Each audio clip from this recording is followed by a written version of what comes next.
والسلام على أشرف الأنبياء سيد المرسلين إمام المتقين حبيبنا وشفيعنا مولانا محمد وعلى آله وأصحابه ومن اتبعه إلى يوم الدين. رب اشرح لي صدري ويسر لي أمري واحلل عقدة من لساني يفقهوا قولي. السلام عليكم ورحمة الله وبركاته. قال الله تعالى في القرآن العظيم: أعوذ بالله من الشيطان الرجيم ادعوني أستجب لكم. وقال تعالى: وإذا سألك عبادي عني فإني قريب أجيب دعوة الداعي إذا دعاني فليستجيبوا لي وليؤمنوا بي لعلهم يرشدون. Insyaallah, kalau tidak ada usulan, tidak ada request, saya akan memanfaatkan pertemuan setiap di sini untuk mengkaji ayat-ayat tentang doa. Ya, kita sangat dituntut untuk lebih banyak berdoa, dan secara berurut insyaallah dari awal dulu sudah dibahas, sudah dikaji dua doa. Sekarang masuk kepada nomor ketiga, doa memohon pendapat pembimbing hidup sepanjang zaman. Ya, muncul surat Al-Baqarah ayat 129. Bagaimana Nabi Ibrahim perhatian kepada umat dengan segala upaya, tapi tentu semuanya itu tidak akan mencapai yang diharapkan kecuali dengan izin Allah Subhanahu wa taala. Ya, menghadapi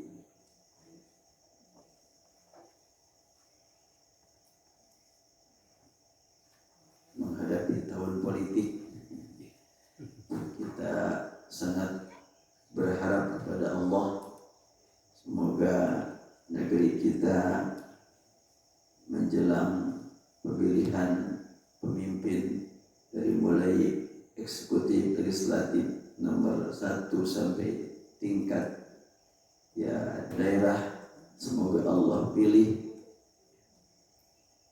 orang-orang yang memiliki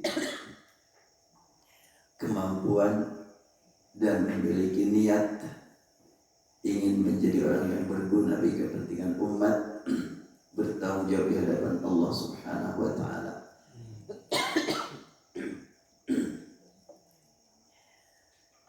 Kita kaji insyaallah ayat 129. A'udzu billahi minasyaitonir rajim. Rabbana wab'ats fihim rasulan minhum yatlu 'alaihim ayatika wa yu'allimuhumul kitaba wal hikmata wa yuzakkihim innaka antal azizul hakim. Secara historis doa ini dibacakan Ibrahim alaihissalam yang merupakan bimbingan bagi kita. Rabbana, wahai Rabb kami. Sering diartikan Tuhan, Rabb diartikan Tuhan, tapi ilah juga diartikan Tuhan. Tentu ketika kita menyebut Rabbana, yang lebih ditekankan ke dalam kalbu kita Tuhan yang melindungi, Tuhan yang memberi, Tuhan yang mengatur. Itu adalah Rabb, Tuhan pemberi rizki, Tuhan yang memberikan bimbingan. Sementara Allahumma, Tuhan satu-satunya yang disembah. Jadi kalau Allah menekankan ketauhidan, kalau Rabb menekankan tentang pentingnya kita berharap karunia perlindungan hanya padanya. Rabbana wab'ats fihim. Dan di dalam Al-Quran kata Rabbana sangat banyak, sementara Allahumma hanya saya temukan 5 kali saja. Itu dalam menekankan tentang hakikat ketauhidan.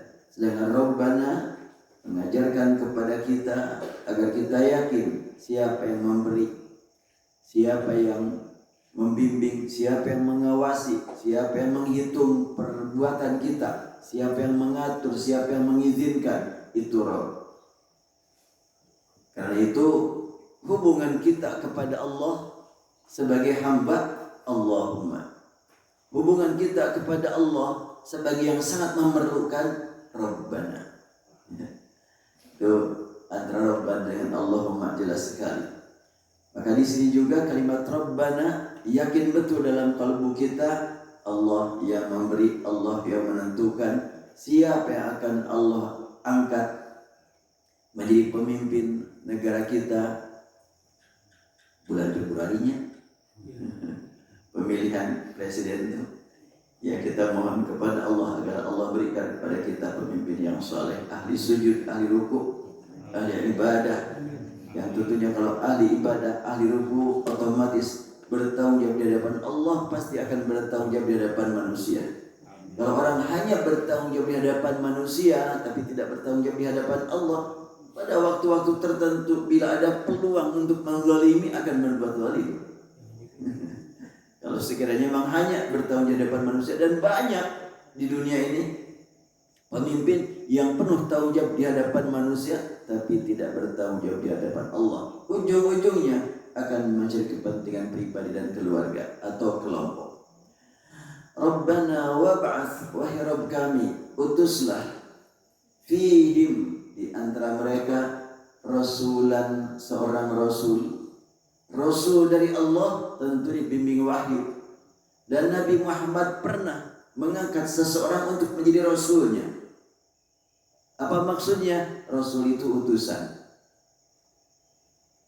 Ketika Mu'adz bin Jabal ditugaskan untuk menyampaikan dakwah di Yaman, maka Rasul ngecek kesiapan Mu'adz bin Jabal.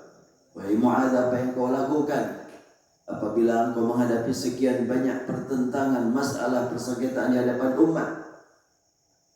Dia berkata, akan kutetapkan dengan hukum Allah. Bila tidak kau temukan, akan kutetapkan dengan hukum Rasulullah. Bila tidak kau temukan, akan kucurahkan segala upayaku, menggunakan akal fikiranku dengan memohon kepada Allah. Maka Rasul bersabda sambil menepuk dadanya, Alhamdulillahilladzi waffaqa Rasulullah. Segala puji bagi Allah yang telah memberikan taufik kepada Rasulnya Rasulullah. Jadi Mu'adz bin Jabal Rasulnya Rasulullah. Kalau Rasulullah dibimbing oleh wahyu, Mu'adz bin Jabal dibimbing oleh taufik dan hidayah dari Allah Subhanahu wa ta'ala. Buktinya dia berkata sesuai dengan yang semestinya dikatakan. Wab'ats fihim rasulan minhum. Ini Nabi Ibrahim memohon kepada Allah Subhanahu wa ta'ala agar di tengah-tengah masyarakat ada rasul yang mengantarkan masyarakat menuju Allah Subhanahu wa ta'ala. Kalimat minhum tentu dari masyarakat.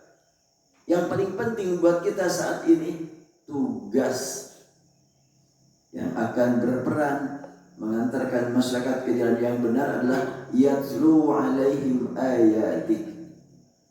Dia membacakan kepada umat ayat-ayatmu. Dalam hadis sering dibahas tentunya di sini, hadis riwayat Muslim, sab'atun yudhilluhumullahu yawma la dhilla illa dhilluh. Sab'atun yudhilluhumullahu yawma la dhilla illa dhilluh. Imamun adlun. Ada 7 kelompok manusia yang akan mendapatkan keistimewaan dari Allah. Mereka mendapatkan perlindungan khusus dari Allah tanpa melibatkan malaikat, yang pada waktu itu tiada perlindungan kecuali perlindungan Allah. Yang pertama disebut, ini paling istimewa dan paling susah dan paling jarang, yaitu imamun adilun. Imam yang menjadi sumber keadilan. Bukan cuma dia berbuat adil kepada bawahannya, tapi juga para petugas-petugasnya berjuang mengikuti dia, berbuat adil. Kenapa saya terjemahkan demikian? Karena hadis menyebutkan imamun adilun, bukan imamun adilun. Bedanya apa?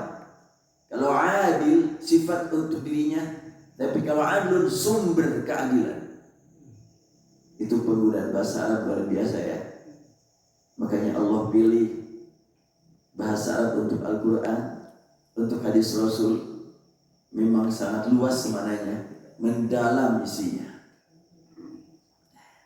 Dan sampai saat ini masih banyak stok bahasa Arab yang belum dipakai. Ketika muncul istilah baru datang dari luar, masuk ke Arab, sudah siap bahasanya.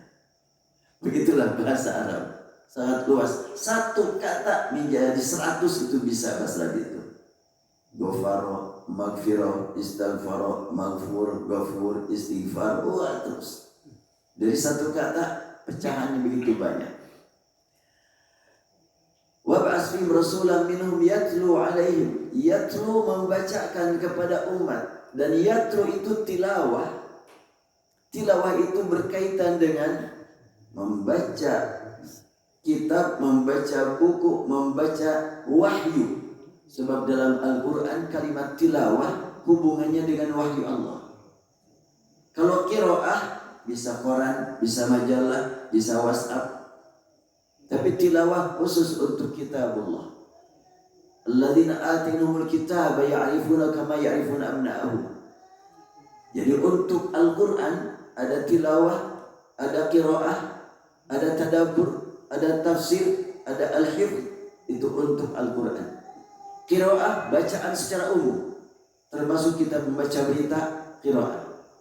Tilawah bacaan untuk kitabullah, baik kitab sekarang ataupun kitab terdahulu.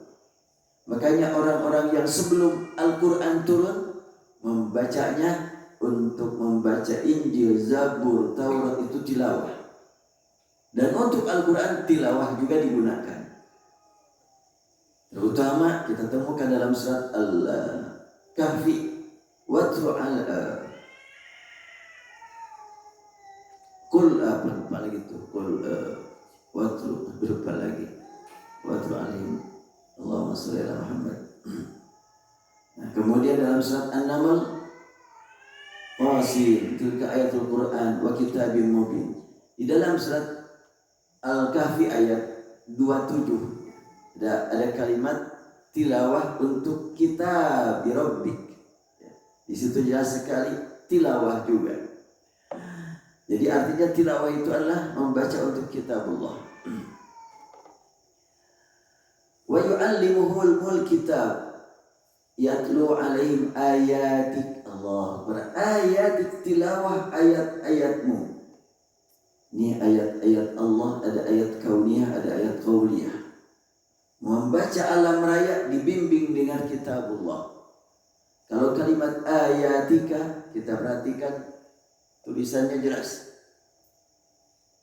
Jelas bagi yang matanya masih muda. Bagi yang matanya sudah agak tua mungkin kurang jelasnya. Inilah kalimat ayatik. Kita perhatikan panjang ya-nya, tapi dibaca, ditulis tanpa alif. Ayatika. Saya mengingatkan diri saya sendiri bahwa Allah Subhanahu wa ta'ala menurunkan Al-Quran dengan bacaan khusus dan tulisan khusus. Ayatika, ya-nya dibaca panjang tapi tanpa alif. Mengingatkan kita bahwa satu ayat dengan ayat yang lainnya itu satu kesatuan, tidak terputus oleh alif di sini. Ya dengan tak satu kesatuan. Dan menunjukkan banyak ayat. Kalau satu ayataka, tapi kalau banyak ayatika. Dan tulisan ayatik dengan ayataka tulisannya sama. Satu ayat dengan banyak ayat dalam Al-Quran ditulis dengan tulisan yang sama. Ini juga membimbing kita bahwa kita diperintah untuk membaca ayat per ayat, dan satu ayat dengan ayat yang lainnya adalah satu kesatuan. Kalau umpamanya nulis ayatuka, ya sama saja dengan bacaan panjang. Kalau kita diperbesar insyaallah.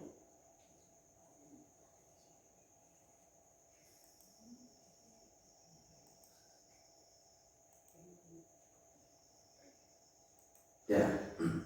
Nah, kalau kita nulis bacaan ayatuka, mau dibaca panjang ya-nya atau dibaca pendek, tulisannya sama. Seperti inilah tulis ayatuka.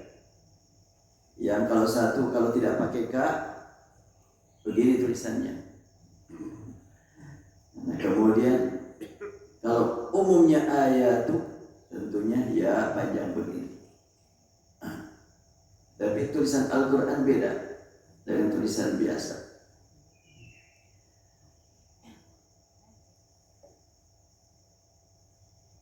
Watrab yatlu alaihim ayatika. Jadi pemimpin itu yang diharapkan Nabi Ibrahim, dan kita itu turunan Ibrahim. Betul turunan Ibrahim? Nggak tahu. Cuma yang jelas orang-orang beriman itu rata-rata turunan Ibrahim. Ibrahim dari Nabi Ismail atau Nabi Ishak, itu aja. Membacakan kepada umat ayat-ayat Engkau ya Allah. Nah, kita berharap yang Allah tentukan untuk menjadi pemimpin negara kita, dari tingkat pusat sampai ke bawah, mereka mampu membaca Al-Quran. Kalau nggak mampu membaca Al-Quran, gimana yang mau dibawa kemana nih umat Islam ini? Kita berharap Allah berikan kepada negeri kita pemimpin yang mampu yatlu alim ayatik, mampu membacakan ayat-ayat Allah kepada mereka, baik ayat Al-Quran ataupun ayat kauniyah, ayat pada alam raya ini. Bahkan tidak sekedar membacanya, tapi yu'allimuhumul kitab, mengajarkan. Inilah Rasulullah, permohonan Nabi Ibrahim, watlu alaihim wa rabbana wa ba'ath fihim rasulan minhum yatlu alaihim ayatik wa yu'allimuhumul kitab wal hikmah. Yu'allimuhum, mengajarkan. Dan hadis menyebutkan khairukum man ta'allama al-Qur'ana wa 'allamah. Sebaik-baik kamu adalah orang yang mengajarkan, belajar Al-Quran dan mengajarkan kepada yang lain. Jadi sumber utama pegangan hidup umat manusia adalah wahyu Allah Subhanahu wa ta'ala. Dan pada saat membacakan Al-Quran, dia membaca dengan tepat. Ya, kalau tidak sampai seperti Rasulullah, minimal dia pernah belajar. Karena urusan membaca Al-Quran benar ataukah tidak bacaan kita di hadapan Allah, mana ada yang tahu. Tetapi kita sudah pernah belajar, Allah tahu dan kita pun tahu, dan masyarakat pun tadi pernah belajar membaca Al-Quran. Wa yu'allimuhumul kitab. Nah, lagi-lagi kita temukan kalimat Al-Kitab. Al-Kitab ditulis dengan tanpa huruf alif. Kalau tulisan umum Alkitab tentunya seperti ini. Tulisan Alkitab ada alifnya. Dan seluruh tulisan Alkitab dalam Al-Quran seperti ini, tidak ada alif. Ada apa di balik itu? Ketika kita mendengar bacaan Alkitab, satu kitab. Ketika kita melihat tulisan, ini banyak kitab. Karena bisa dibaca Al-Kutub. Ya, tulisan seperti ini bisa kita baca Al-Kutub nih. Kalau pakai alif, tidak ada bacaan kecuali kitab. Ya, kita lihat tulisan Alkitab. Artinya satu kitab dengan kitab yang lain, dengan memperhatikan tulisan, itu merupakan satu kesatuan. Jadi ketika kita melihat tulisan, kita diperintah untuk beriman kepada semua kitab. Ketika kita mendengar bacaan, kita diperintah untuk membaca satu kitab saja. Bacaan kitab satu, tulisannya sama dengan kutub. Jadi tulisan ini tidak sembarangan ya. Kenapa tulisan Al-Quran beda dengan tulisan yang lain? Dan ini Rasul yang mengajarkan sahabat. Dan Rasul tahu dari Jibril. Gurunya Rasulullah adalah Jibril. Makanya Rasul sampai akhir tetap mendapatkan sifat dari Allah, Al-Ummi. Artinya bukan orang yang belajar membaca, bukan orang yang belajar menulis kepada manusia. Tidak dikenal sebagai guru baca, guru tulis. bahasa Arab, tapi ternyata tiba-tiba menjadi guru baca dan guru tulis Al-Quran. Bahasa Arab Al-Quran bukan bahasa Arab orang Arab. Bahasa Arab Al-Quran bahasa khusus Allah turunkan untuk Al-Quran. Tetapi kata per katanya sudah dipakai oleh orang Arab sebelum Al-Quran turun. Dan Al-Quran sudah berbahasa sebelum ada orang Arab. Bahkan sebelum ada alam diciptakan. Dan pertama Allah menciptakan kolam. Dan kolam diperintah untuk mencatat. Kolam ketika disuruh untuk mencatat bertanya, apa yang aku catat ya Allah? Maka Allah menegaskan, apa yang ada saat ini dan apa yang akan ada tulis oleh kamu. Itu Al-Qalam. Nah, Al-Quran sudah ada sebelum langit dan bumi diciptakan. Bagaimana ya? Enggak usah ditanya itu. Urusan keimanan. Bukan urusan akal. Logika kita tidak akan sampai. Tapi itulah sabda Rasulullah sallallahu alaihi wasallam, kita beriman. Wa yu'allimuhumul kitaba. Pemimpin yang akan membawa umat ke jalan yang benar, membaca ayat-ayatmu dan mengajarkan kitab kepada mereka, kepada umatnya. Wal hikmata, dan juga ketika menerangkan Al-Quran, menerangkan wahyu Allah subhanahu wa ta'ala, sangat diperlukan oleh umat bagaimana keterangan secara fisik dan keterangan secara lisan dan keterangan secara aktivitas sehari-hari. Itulah al-hikmah. Jadi al-hikmah itu sebetulnya tampilan Rasul, sering disebut hikmah. Sunnah Rasul sering disebut hikmah. Karena Rasulullah mendapatkan wahyu dari Allah berupa wahyu yutra, wahyu yang terbaca, terdengar, dan wahyu yang beliau terangkan kepada umat. Sebab wa ma yantiqu 'anil hawa in huwa illa wahyun yuha 'allamahu syadidul quwa.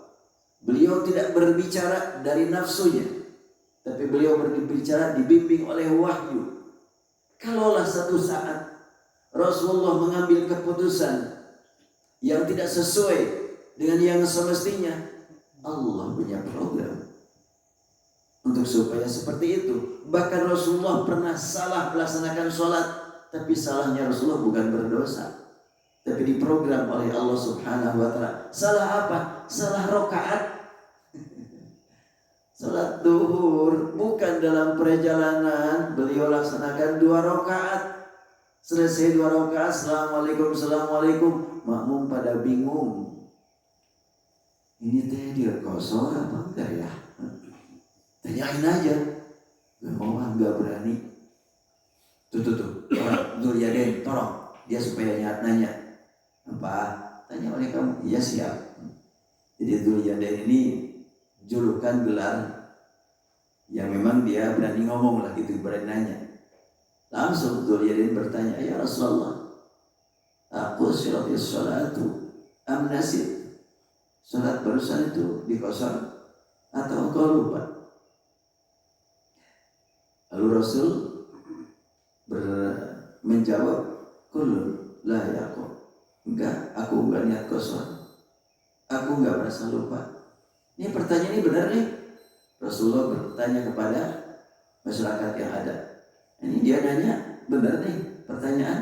Iya ya Rasulullah. Rasulullah setelah itu berdiri lagi, menambah 2 rakaat, dan di akhirnya sujud sahwi. Itu kan mengajar kepada umat. Dengan salahnya Rasul atau dengan lupanya Rasul, tambah ilmu buat umat. Artinya Allah yang punya program.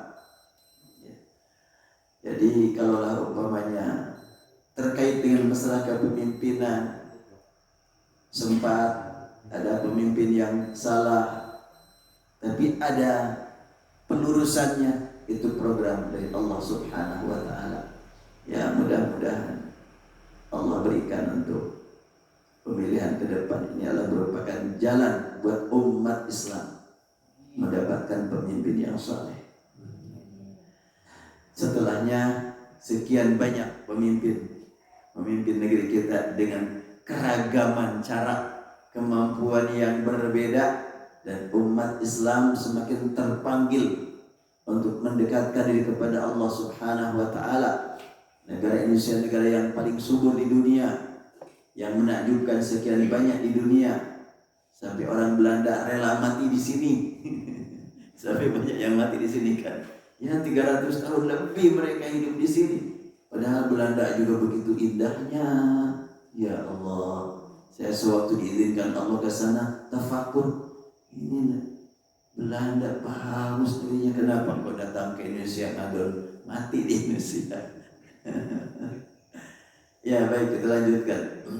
Wa yu'allimuhumul kitaba wal hikmata wa yuzakkihim, dan pemimpin ini yuzakkihim, mengantarkan umat manusia untuk supaya bersih hati, bersih akal, bersih perasaan. Karena kalimat yuzakki, suci, tidak terukur. Beda dengan yunadhifuhu, membersihkan lantai, itu nadhafah itu. An-nadhafatu minal iman, istilah para ulama. Kok itu bukan hadis? Saya belum menemukan itu kalau itu hadis. Tapi ungkapan para ulama. Innaka antal azizul hakim, sungguhnya engkau al-aziz, maha perkasa, maha bijaksana. Baik, kita perhatikan keterangan awal. Pelajaran dari ayat. Nabi Ibrahim membaca kehidupan generasi mendatang sambil berharap untuk menjadi pelanjut penyebar risalah tauhid. Hal ini patut kita ikuti dengan memperhatikan perkembangan sains dan teknologi serta manfaat dan mudaratnya. Jelas sekali ini pentingnya ada Rasulan yatlu alim, menghadapi sekian banyak perkembangan. Kalau tidak ada bimbingan dari Allah, banyak sekali yang hancur. Kita akan sering mendengar negara-negara yang kita kenal negara maju dalam teknologi, maju ekonomi, maju militer, tapi hancur akhlaknya. Tidak mereka nikmati kemajuan tersebut. Bahkan semakin rusak dari waktu ke waktu kehidupan mereka. Sehingga ya beberapa negara belakangan ini pemimpinnya pada bingung. Rakyat kok kayak begini gitu. Bunuh diri terus menerus. Kemudian yang mau punya anak juga susah. Sekarang di beberapa negara yang disebut dengan maju, banyak masyarakat yang tidak mau punya anak. Lama-kelamaan habis tuh umatnya. Kecuali umat Islam saja yang tinggal di sana, akan semakin banyak itu. Makanya ke depan sudah diberitakan oleh Rasulullah, dunia ini akan dikuasai umat beriman. Karena non-muslim akan semakin berkurang jumlahnya, dan umat Islam semakin bertambah terus. Beliau sangat berharap agar di tengah-tengah mereka ada pembimbing yang mengarahkan mereka untuk menjadi umat yang maju dan bermanfaat bagi umat lainnya. Hal ini mengingatkan kita untuk selalu mencari potensi dari keluarga guna mengarahkan mereka untuk menjadi pemimpin umat menuju tujuan yang mulia. Sangat diharapkan kita semuanya melalui Al-Quran ini punya generasi penerus menyebarkan ajaran Allah. Sangat tepat. Kalaulah tidak keturunan dia sendiri, nggak apa-apa, yang lain saja dibina. Sebab para nabi, para rasul, ada yang memang dilanjutkan perjuangannya oleh keturunannya, ada yang bukan oleh keturunannya tapi orang lain. Yang oleh keturunannya tentu Nabi Ibrahim, ada Ismail, ada Ishak, ada Yakub. Di bawah Yakub terbagi, ada Musa, ada Yusuf, ada Isa, ada Zakaria, Yahya, Daud, Sulaiman. Itu keturunan Yakub semuanya disebut dengan Bani Israel. Tapi yang mengusir mereka juga keturunan Nabi Yakub juga sama. Yang sekarang disebut Bani Israel itu kan dua kelompok Bani Israel itu. Ada yang soleh, ada yang memang menentang orang soleh, bahkan membunuh orang-orang soleh. Itu Bani Israel semuanya itu. Kemajuan tidak akan tercapai tanpa bimbingan keimanan disertai dengan ilmu dan amal berdasarkan niat yang ikhlas hanya karena Allah semata. Kemajuan sering disebut-sebut. Pokoknya kita harus maju. Tapi tanpa komunikasi dengan pemilik alam raya, ya kemajuannya kemajuan semu, kemajuan tampilan saja. Tentu kemajuan harus dalam segala-galanya. Maju yang lengkap, maju yang universal, jangan cuma maju fisik. Nabi Ibrahim merendahkan di hadapan Zat yang Maha Tinggi, menyampaikan permohonan dengan mengatakan Rabbana. Pada waktu itu belum banyak orang, dan yang berdoa ini cuma beliau sendirian, tapi beliau menyebutkan Rabbana. Sangat tepat kalau kita sedang sendirian memohon untuk kepentingan bersama. Makanya saya pun susun buku ini sudah dikasihkan ke percetakan, sekarang sedang dibikin daminya buku ini. Saya dahulukan Rabbana baru Rabbik.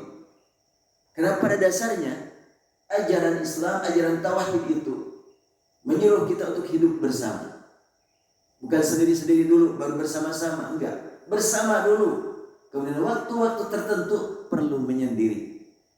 Rasulullah SAW berangkat ke Gua Hira karena melihat umat, ingin supaya umatnya baik, umatnya benar. Beliau menyendiri ke Gua Hira.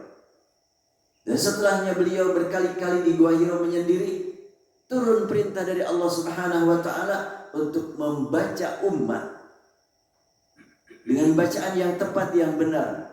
Iqra bismi rabbikal ladzi khalaq, khalaqal insana min 'alaq.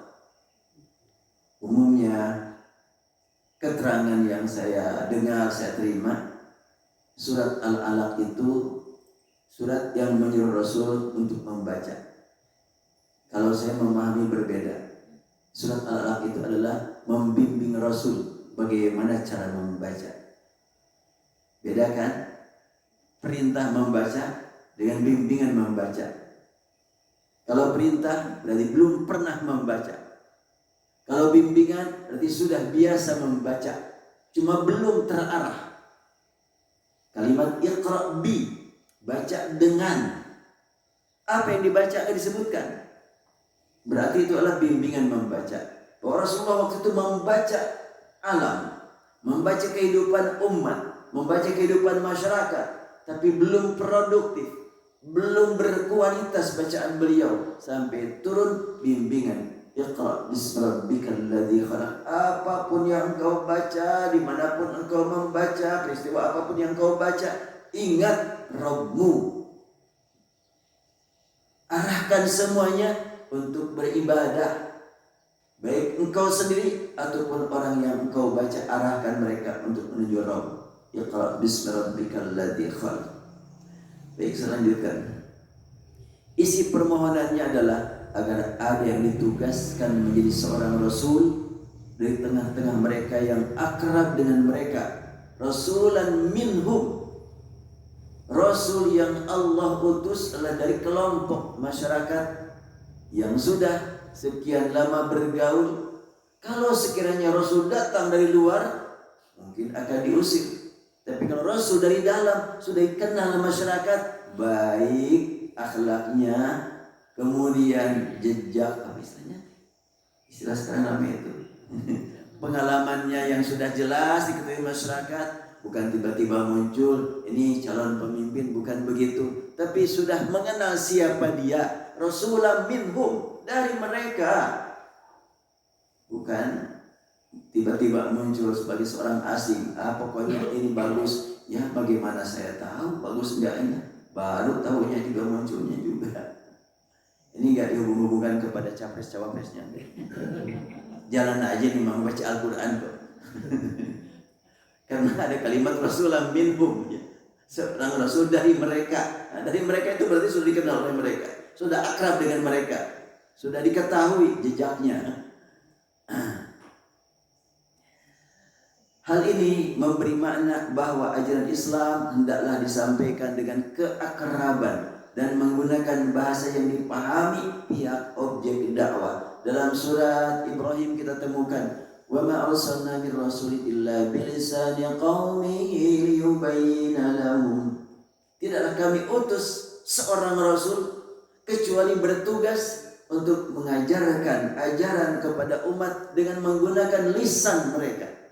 Bilisani qaumihim, dengan lisan mereka. Kenapa Al-Quran tidak menyebut dengan bahasa mereka, tapi dengan lisan mereka? Kalau dengan bahasa mungkin terbatas. Bahasa Indonesia, bahasa Jawa, bahasa Sunda kan gitu. Orang Sunda bahasa Sunda, orang Jawa bahasa Jawa, Indonesia Sunda bahasa Indonesia. Tapi kalau lisan mereka itu lebih luas.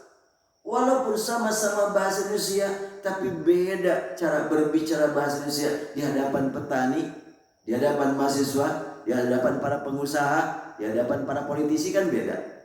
Makanya bilisani qaumihim. Ya dulu saya masih sering ke kampung. Saya berharap kalau mengisi ceramah di kampung itu sebelum saya ada orang kampung terlebih dahulu bicara, supaya saya diingatkan bagaimana gaya di kampung. Ketika ulama setempat berbicara kata per kata, memberikan contoh, dan contohnya juga kadang-kadang contoh yang buat di kota mah nggak pantas itu disebut dipakai contoh, tapi di kampung lebih mengena gitu. Umpamanya kan seorang kiai di kampung, bapak-bapak, ibu-ibu, hari kebo sok sholat tarak, pertanyaannya kan tarak, jadi lamun kita sholatnya orang teh naon tah kebo gitu. Saya berpikir ya iyalah kebo mah nggak disuruh. Kalau di kota kan bisa begitu. Terus lagi hari monyet sok sholat tarak, jadi lamun kita sholatnya naon tah monyet cen. Mun di Antapani ya enggak lah, monyet enggak disuruh sholat, wajar enggak sholat juga. Tapi itu cocok gitu di kampung bahasa seperti itu. Enggak lah pakai menggunakan istilah-istilah teknologi, saya enggak usah, bingung mereka. Nah kalimat-kalimat itu lisan qaum, lisannya masyarakat seperti itu. Baik. Tugas Rasul adalah membimbing umat untuk beriman kepada ayat-ayat Allah. Yatlu alaihimu ayatik, yatlu alim ayatik, membacakan kepada mereka ayat-ayatmu. Pemimpin itu harus membawa umat untuk ingat kepada Allah. Jadi kalau tadi kalimat imamun adlun, imam yang menjadi sumber keadilan, itu yang kita harapkan di masa mendatang. Pemimpin itu membawa umat untuk rukuk sujud kepada Allah. Tidak hanya sekedar berbicara tentang ekonomi sosial, tapi bagaimana menjadikan kemajuan ekonomi, kemajuan teknologi untuk beribadah kepada Allah Subhanahu wa taala. Apalah artinya kemajuan teknologi militer kalau tidak beribadah, mati ujung-ujungnya, gak punya bekal buat masa depan, kasihan sekali. Menyampaikan ilmu atau mengajarkan kitab suci, yu'allimuhumul kitab, mengajarkan kitab suci, memberi bimbingan bagaimana mengisi kehidupan setiap hari, wal hikmata, dan mengantarkan mereka menuju kebersihan jiwa dan kesucian hati, wa yuzakkihim. Kalimat wa yuzakkihim berarti memang kalaulah harta banyak, kemudian teknologi maju, militer maju, tapi kalau kotor hatinya, kerjaannya perang. Dan kalau orang sudah memiliki harta yang banyak, rakus, ingin lebih banyak terus, ya korupsi semakin maju. Dan terjadinya korupsi kan akibat memang kerakusan kalau orang kaya. Kalau orang miskin karena keperluan. Nah setiap ayat yang berbicara doa, saya kasih keterangan sekilas, kemudian ada tadabbur doanya. Ya Allah, Tuhan kami, sungguh Engkau Maha mengetahui keadaan keluarga kami yang hidup saat ini, serta generasi mendatang yang sama sekali tidak kami ketahui. Sangat berharap kita ya. Ya, kita tidak lama lagi lah. Saya yakin yang hadir di masjid ini 100 tahun mendatang sudah pada nggak ada. Atau mungkin bukan 100 tahunnya, 50 tahun mendatang juga sudah pada nggak ada. Wallahu alam kalau ada yang dikasih usia sampai 100 tahun. Sangat sulit untuk zaman sekarang orang yang hidup sampai di atas 100 tahun. Makanya ketika kita berdoa, kita ingat generasi mendatang. Negara kita ini akan ditempati oleh siapa di masa mendatang? Anak dan keturunan kita seperti apa di masa mendatang? Kita memohon kepada Allah agar di akhirat nanti kita dipertemukan dengan keluarga kita dalam surga Allah. Sebab nanti kita akan bertemu dengan semua keluarga kita, baik keluarga kita yang tunduk kepada Allah ataupun tidak. Kita berharap semua keluarga kita tunduk kepada Allah. Atau kita lihat umpamanya orang lain yang bukan keluarga kita akan bertemu di akhirat. Dengan orang kafir akan ketemu. Buat apa ketemu? Umat beriman yang ada di surga melihat orang kafir menambah bahagia dan menambah siksaan buat orang kafir. Bahagia buat dirinya dan penderitaan buat orang kafir. Dan bisa berkomunikasi. Oh iya, bisa berkomunikasi. Al-Quran menegaskan dalam surat Al-A'raf, orang di surga ingin menambah hiburan, lihat orang yang di neraka, terutama orang-orang yang waktu di dunia memusuhi dirinya. Lihat, dulu orang-orang yang memusuhi saya tuh sedang disiksa di sana. Lalu memanggil, wanada ashabul jannati ashaban nar qad wajadna ma wa'adana rabbuna haqqan fahal wajadtum ma wa'ada rabbukum haqqan qalu na'am fa'adzana mu'adhdhinun bainahum al-la'natullahi 'alal zalimin. Orang yang di surga manggil-manggil kepada yang di neraka,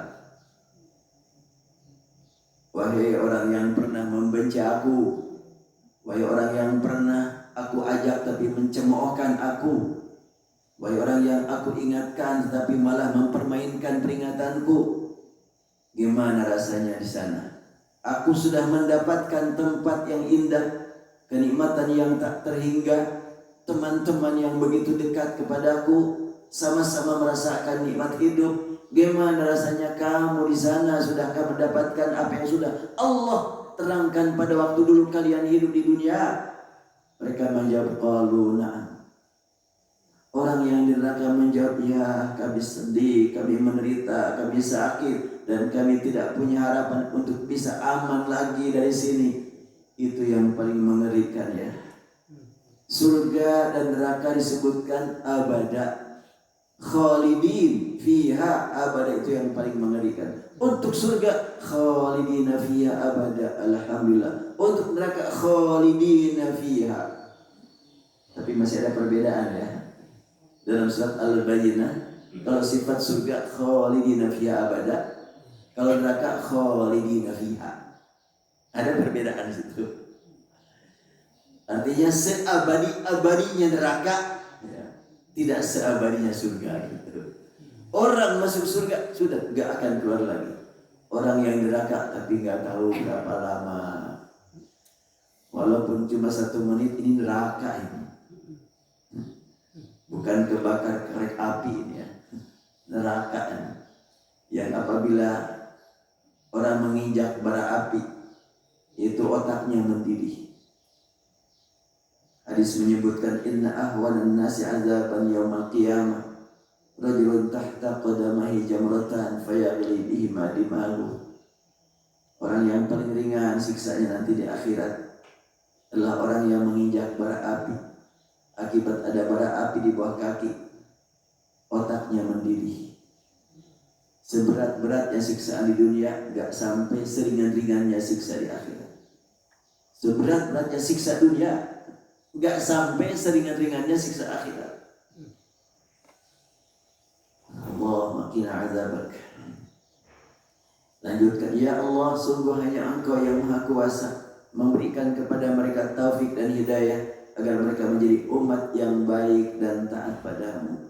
Ya Allah, kami mohon agar Engkau pilih dari mereka satu kelompok yang membimbing umat bagaimana cara membaca kekuasaan-Mu dengan tadabbur ayat-ayat suci hingga mereka dapat memahami aturan yang mesti mereka jadikan pegangan selama menempuh perjalanan hidup di dunia menuju pintu mati. Sebab bagaimanapun kehidupan dunia menuju pintu mati ujung-ujungnya. Orang yang saat ini mungkin mengejar-ngejar kebahagiaan dunia, kekayaan dunia, ujung-ujungnya mati. Karena itu sungguh berbahagia orang yang memanfaatkan dunia, kesehatannya, waktunya, hartanya untuk kepentingan akhirat, bahagialah. Dan selama belum digunakan untuk akhirat, tentunya kita masih terancam dengan pertanggungjawaban yang sangat berat. Harta terutama yang terukur. Harta ini kan terukur ya. Kenapa kalimat surat Al-Munafiqun, nanti kalau sudah meninggal orang berkata, Rabbi laula akhartani fa asaddaqa wa aku minas shalihin. Wahai Rabbku, aku mohon sekiranya Engkau memberikan kepadaku kesempatan untuk kembali, pasti akan ku lakukan sedekah. Kenapa sedekah yang disebut dalam ayat tersebut? Kenapa tidak berkata, kalau sekiranya aku diberi waktu lagi untuk kembali ke dunia, aku akan melaksanakan sholat, akan melaksanakan saum. Kenapa sedekah yang disebut-sebut? Bukan berarti sedekah lebih utama dari sholat, bukan berarti sedekah lebih utama dari saum. Bukan, masing-masing punya keutamaan. Hanya kalau saum dan sholat yang ditinggal oleh orang yang sudah wafat, nggak diperebutkan oleh keluarga. Yang ketinggalan sholat kan nggak diperebutkannya. Oh, ayah kita ketinggalan sholat sekian waktu, perebut itu ahli warisnya. Nggak ada. Tapi kalau harta jadi rebutan. Makanya Al-Quran menyebutkan fa'asaddaqo. Sekiranya aku mendapatkan kesempatan kembali ke dunia, akan kusedekahkan itu harta yang sekarang jadi rebutan itu. Dia menyesal kenapa tidak segera dimanfaatkan untuk kepentingan dakwah, kepentingan pengajian, kepentingan umat. Tapi kadang-kadang suka ditafsirkan berbedanya. Kenapa kok orang sudah meninggal menyesal hanya dengan sedekah? Seakan-akan sedekah itu adalah segala-galanya, di atas segala-galanya, bagian dari amal ibadah. Sedekah adalah bagian amal ibadah, sholat, saum, haji, dan selanjutnya menyebarkan ilmu. Kita lanjutkan. Ya Allah, hanya dengan kitab suci yang Engkau turunkan kepada Rasul-Mu, umat ini akan dapat mengisi kehidupan dengan benar.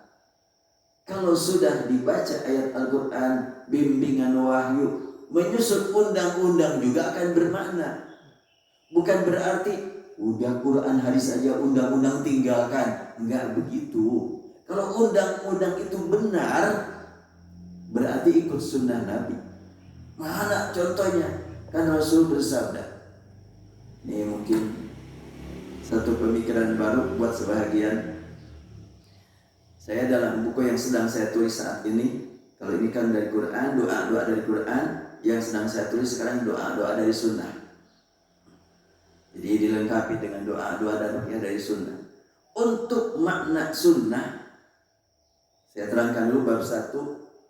Sunnah yang dimaksud dalam buku ini sunnah yang sangat luas. Untuk sementara ini, kata sunnah membuat sekian banyak orang bingung ketika diungkap. Pokoknya ikut sunnah, ikut sunnah. Mungkin ketika ada pernyataan ini pesantren sunnah, ini komplek perumahan sunnah, kata orang yang belum mengerti, dan saya amat tanpa di komplek itu juga suka sholat sunnah setiap hari juga. Saum sunnah biasa, atau pokoknya pesantren sunnah. Mungkin kata orang lain, aku mah tidak mondok juga di sini, biasa melaksanakan sunnah. Padahal yang dimaksud sunnah yang pertama beda dengan sunnah yang kedua. Oleh itu perlu dijelaskan. Dan saya temukan hadis yang sangat penting untuk kita gali bersama. Dan untuk membuka kelapangan dada kita menghadapi sekian banyak perbedaan. Rasul bersabda, hadis riwayat Muslim, man sanna fil islami sunnatan hasanatan fa'umila biha ba'dah kutiba lahu mithlu ajri man amila biha la yanqus min ujurihim syai'. Wa man sanna fil islami sunnatan sayyi'atan fa umila biha ba'daha kutiba alaihi wizru man amila biha la yanqus min ujurihim syai'. Siapa yang melakukan sunnah, menetapkan satu sunnah yang baik dalam Islam, diikuti oleh orang lain, para pengikut dapat nilai pahala masing-masing, Dan orang yang diikuti dapat pahala, di samping pahala kerja dia juga dapat pahala dilimpahkan dari orang-orang yang mengikutinya tanpa mengurangi pahala mereka. Ini perhitungannya perhitungan Allah ya, bukan perhitungan logika kita. Kalau mengajarkan ayat Al-Quran diikuti sama yang lain, yang mengikuti dapat pahala, yang mengajarkan dapat pahala sebanyak pahala yang diajarkannya kepada mereka. Bagaimana sekarang bukan Quran langsung yang diajarkan, tetapi dia memberikan nasihat yang baik dan diamalkan, bukan dari Quran langsung, tapi dia mengatur, membuat suatu aturan yang baik, bermakna, bermanfaat buat kepentingan orang lain. Umpamanya menyusun undang-undang, menyusun perda. Ya, kita doakan ya, caleg-caleg ini punya niat ke arah sana, bikin undang-undang, bikin perda yang berguna buat masyarakat, yang tidak ada dirugikan dengan undang-undang tersebut, diamalkan oleh rakyatnya, dan dia niat karena Allah, dia akan mendapatkan pahala lebih banyak. Itu yang disebutkan sunnah hasanah fil Islam. Oh, jadi sunnah itu tidak hanya sunnah Nabi. Al-Quran mengatakan sunnatullah, sunnatul awwalin. Al-Hadis menyebutkan ada sunnati Nabi, sunnatil khulafair rasyidin, dan sunnah hasanatan fil Islam.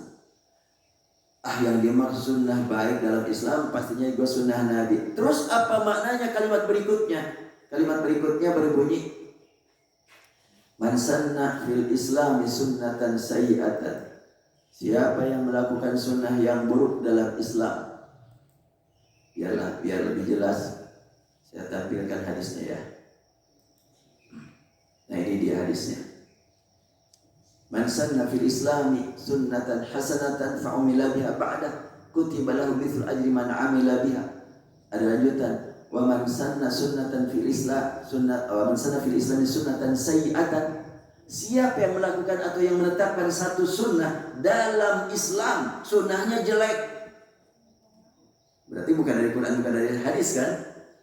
Kalau sunnah itu jelek dari dirinya sendiri, diikuti sama yang lain, para pengikutnya berdosa, dan yang diikuti akan terkena dosa-dosa para pengikutnya tanpa mengurangi dosa para pengikut. Wah, ngeri sekali. Disebut-sebut ini Islam, tapi bertentangan dengan Islam. Disebut-sebut ini untuk ibadah, tapi ternyata bertentangan dengan prinsip-prinsip Islam. Contohnya seperti apa ya? Taruhlah umpamanya kita ambil contoh yang sangat-sangat bermasyarakat, familiar dengan masyarakat. Sebentar lagi akan datang bulan Rajab ya. Pada bulan Rajab ada peringatan Isra Mi'raj. Mengingat Isra Mi'raj wajib. Al-Quran menyuruh buat kita kan, surat Al-Isra dan surat An-Najm, ingat selalu. Tapi bagaimana mengisi peringatan Isra Mi'raj? Ada acara-acara yang tidak sesuai dengan ajaran Allah. Zikir sampai joget-joget sampai pingsan. Ya Allah, itu sunnatan sayyi'atan.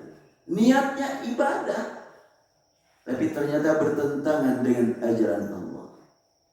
Atau pemanya peringatan Maulid Nabi. Ingat kepada Rasul wajib, ingat sunnah Rasul wajib. Tapi kalau acaranya diisi dengan mandiin keris, membuang kepala kerbau ke laut, mubadir itu jelas. Dan yang paling bahaya akidahnya, itu sunnatan sayyi'atan itu. Jadi jelas kata sunnah tidak hanya sunnah Nabi, juga sunnah para ulama, juga sunnah jamaah Masjid Baitul Mu'min.